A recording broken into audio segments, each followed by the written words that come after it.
today we're going to blanch carrots. And what that does is it kills basically all the bacteria, all the bad germs, and get them ready to go into the freezer to save them. You can do it with your store-bought carrots, you can do it with your carrots that are from the garden. Basically, I have a ton of carrots and I want to use them for like soups and stuff later on down the road, but I don't want to keep them in my fridge. What I'm going to do today is we're going to put them in some water with some salt. We will lay them out on a cookie sheet, spread them out a little bit, and then we'll throw them in the freezer. Got a freezery feel to them.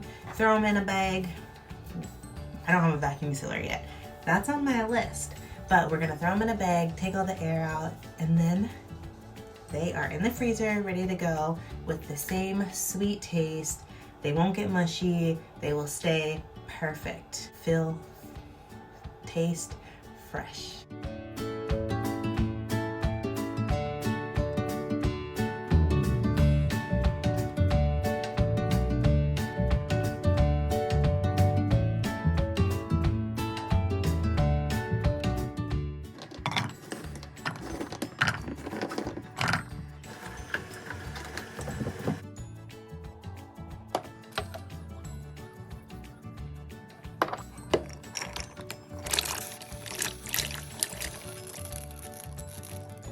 Bring those carrots to a boil, and then for larger carrots you're gonna want to do like 5 minutes, but for the smaller carrots you're gonna want to do like 2 to 3 minutes. So I'm gonna do like maybe around 3 to 4 minutes. I don't want them to get too soft at all. You just want to get all that bad stuff off, and then you're gonna dunk them in ice water. So I'm gonna make some ice water right now.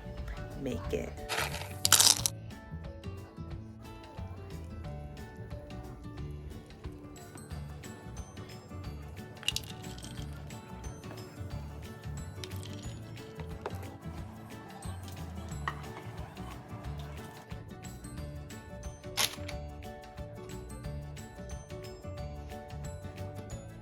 So the carrots are in the freezer. They've been freezing for quite a while. Normally, I would say to freeze them for like 10 to 20 minutes and then pull them out and then put them in your Ziplock bags or whatever you're gonna put them in. But I got occupied with my baby. He just went down for a nap and I'm going to get the rest of the carrots done. We'll take it out of the freezer, put them in the Ziplock bags, then throw them back in.